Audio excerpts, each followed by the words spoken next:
Sejam bem-vindos ao nosso canal. Hoje, a gente vai mergulhar de cabeça em uma história que vocês acham que conhecem, mas com uma pegada totalmente diferente. Pensem na história da humanidade como uma série épica, e hoje vamos maratonar a primeira temporada. Gênesis, resetando o mundo e a humanidade. Vamos analisar os primeiros capítulos da Bíblia como se fosse o lançamento de um game de mundo aberto, com direito à criação do cenário, os primeiros players, o primeiro bug no sistema e, claro, um reboot de proporções épicas.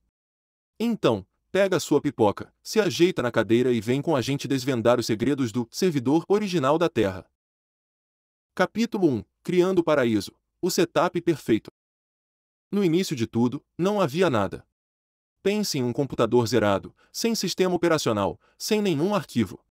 Um vazio total. A Bíblia chama isso de sem forma e vazia. Era a tela em branco perfeita para o maior desenvolvedor de todos os tempos começar o seu projeto mais ambicioso, o Projeto Terra. E então, com um simples comando de voz, haja luz, o 10 Supremo deu o start. E a luz foi o primeiro patch de atualização do sistema. A partir daí, o desenvolvimento não parou mais. Foi uma semana de trabalho insano, um sprint de desenvolvimento de 7 dias para deixar tudo no jeito. No primeiro dia, a luz separou o que seria o modo dia e o modo noite. No segundo dia, rolou uma organização da interface, com a criação do céu, separando as águas de cima e as de baixo. Pensa num sistema de renderização de nuvens e atmosfera de última geração. No terceiro dia, foi a vez de criar o mapa principal. O comando ajuntem-se as águas e apareça a porção seca deu origem aos continentes e oceanos.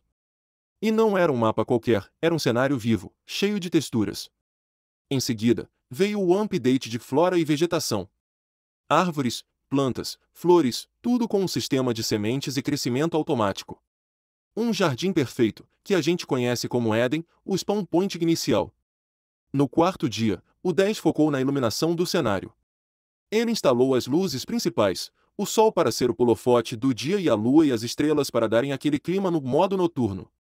Tudo perfeitamente sincronizado para marcar as estações, os dias e os anos. Uma programação celestial impecável. O quinto dia foi o dia de popular o servidor. Peixes de todas as formas e cores foram adicionados aos mares, e os céus se encheram de aves. A vida começou a spawnar em abundância. O código genético de cada criatura, uma obra-prima de complexidade e diversidade.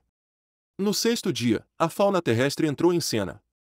Animais domésticos, selvagens, os que rastejam pelo chão. O ecossistema estava quase completo. Mas faltava o principal, a grande aposta do Dev, os jogadores. E então, à sua imagem e semelhança, ele criou os primeiros players, Adão e Eva. Pensem neles como os primeiros avatares, com uma inteligência artificial super avançada, capazes de interagir com o mundo, dar nomes aos animais e cuidar daquele paraíso. Eles tinham acesso a tudo, com uma única regra, um único termo de serviço a ser seguido. O setup estava perfeito. Um mundo aberto, gráficos ultra-realistas, recursos infinitos e 2 players com a missão de explorar e cultivar aquele universo. O servidor Éden estava online e rodando liso. O que poderia dar errado? Capítulo 2 – O bug no sistema, a primeira desobediência. Todo sistema, por mais perfeito que seja, tem suas vulnerabilidades. E no servidor Éden, a vulnerabilidade não estava no código, mas na liberdade de escolha dos players. Adão e Eva tinham o livre-arbítrio, a capacidade de seguir as regras ou de tentar encontrar uma falha no sistema. E como em todo bom enredo, um hacker apareceu para explorar essa vulnerabilidade. A serpente, descrita como o mais astuto dos animais, foi o primeiro malware a tentar invadir o sistema. Ela não usou força, mas engenharia social. Lançou a dúvida, o phishing clássico. Foi isso mesmo que Deus disse, não comam de nenhuma árvore do jardim, ela perguntou, distorcendo o comando original. Uma pergunta capciosa para plantar a semente da desconfiança. Eva, a Player 1, caiu na lábia. Ela até tentou se defender, citando corretamente os termos de serviço: podemos comer do fruto das árvores do jardim, mas do fruto da árvore que está no meio do jardim, Deus disse, não comam dele, nem toquem nele, para que não morram. Mas o hacker foi mais esperto. Ele lançou o vírus da ambição: vocês não morrerão. Deus sabe que, no dia em que dele comerem, seus olhos se abrirão, e vocês serão como Deus, conhecendo o bem e o mal. Era a promessa de um Xê, um atalho para upar de nível e ter acesso a conhecimentos restritos ao admin do sistema. A tentação foi forte demais. O fruto da árvore do conhecimento do bem e do mal parecia um power-up irresistível. Eva comeu e, em seguida, compartilhou o bug com Adão, o Player 2. E no momento em que ele comeu, o sistema acusou a falha. Imediatamente, eles perceberam que estavam deslogados da inocência. A primeira consequência do bug foi a vergonha. Eles se viram nus e tentaram se esconder. A conexão direta e transparente com o 10 Supremo havia sido corrompida. Quando o admin entrou no jardim para sua verificação diária, Adão e Eva não estavam mais lá para recebê-lo. Eles estavam escondidos, com medo. O diálogo que se segue é o primeiro relatório de erro da história.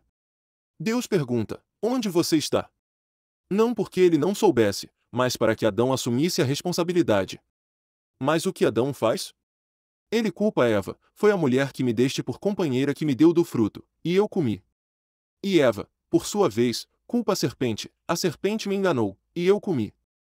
Uma sucessão de desculpas esfarrapadas para não encarar as consequências do próprio ato. O veredito foi duro, mas necessário. O mal-er precisava ser contido. A serpente foi amaldiçoada. A mulher teria dores no parto e um relacionamento de tensão com o homem. E o homem teria que farmar o seu sustento com suor e trabalho duro. A terra, que antes era um paraíso de abundância, agora produziria espinhos e ervas daninhas. E a consequência final foi a expulsão do servidor Éden. O acesso ao paraíso foi bloqueado. Querubins, os firewalls divinos, foram postos na entrada para guardar o caminho da árvore da vida, para que os players bugados não se tornassem imortais naquele estado de corrupção. A primeira temporada da humanidade terminava com um game over melancólico. A conexão com o Dead estava seriamente danificada. Capítulo 3. Ctrl mais Alt mais Deu, a decisão do dilúvio.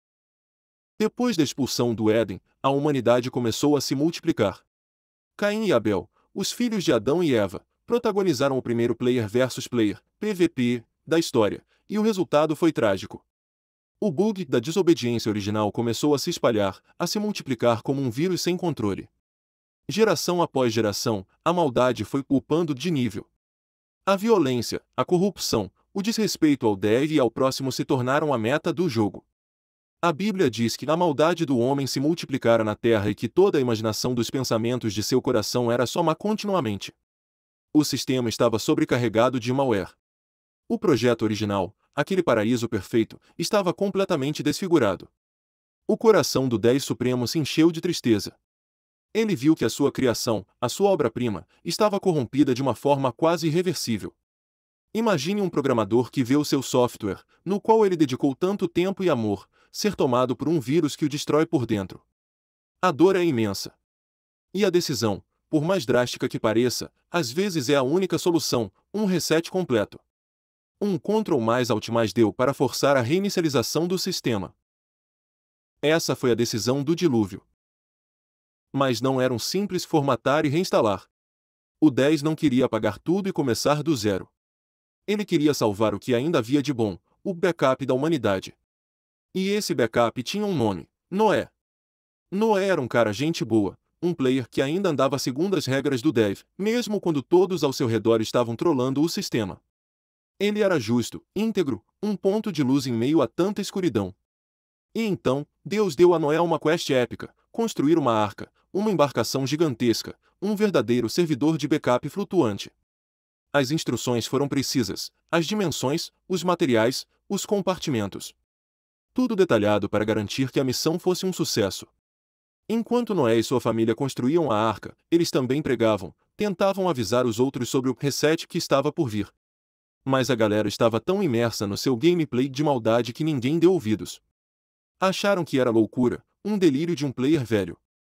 Quando a arca ficou pronta, Deus enviou um casal de cada espécie de animal para dentro dela. O código genético do planeta seria preservado. E então, as comportas do céu se abriram e as fontes do grande abismo jorraram. Foi uma inundação de dados que limpou o sistema. Por 40 dias e 40 noites, a chuva de formatação caiu sobre a Terra. Tudo que tinha fôlego de vida na Terra seca morreu. O reset foi completo. O mundo foi lavado, purificado.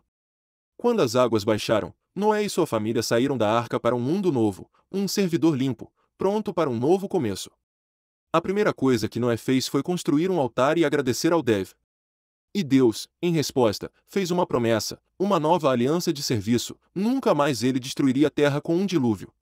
E como sinal dessa promessa, ele colocou um arco-íris no céu. Um lembrete colorido e vibrante de que, mesmo depois do maior reset de todos os tempos, a esperança e a graça do Dev permanecem. A primeira temporada da humanidade chegava ao fim com um recomeço. Mas a grande questão que fica é: será que o bug original foi completamente eliminado? Ou ele estava apenas latente, esperando uma nova oportunidade para corromper o sistema mais uma vez? E aí? O que acharam dessa primeira temporada? Intensa, né? A criação de um mundo perfeito, a primeira falha no sistema e um reboot que mudou tudo. Mas agora, eu quero deixar uma pergunta no ar para vocês pensarem, para a gente debater nos comentários. E se a história da humanidade fosse apenas um grande experimento?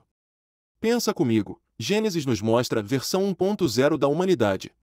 Vimos os primeiros updates, como a criação do livre-arbítrio. E vimos os primeiros bugs, como a desobediência e a maldade, que levaram a um reset quase total. O que isso nos diz sobre o nosso próprio sistema? Será que ainda estamos em fase de testes? Será que as nossas escolhas de hoje estão gerando novos bugs ou contribuindo para a estabilidade do servidor? Então, se você curtiu essa viagem, já deixa o seu like, se inscreve no canal e ativa o sininho para não perder o próximo episódio. E comenta aqui embaixo, qual você acha que é o maior bug da humanidade hoje? Valeu, galera! E até a próxima!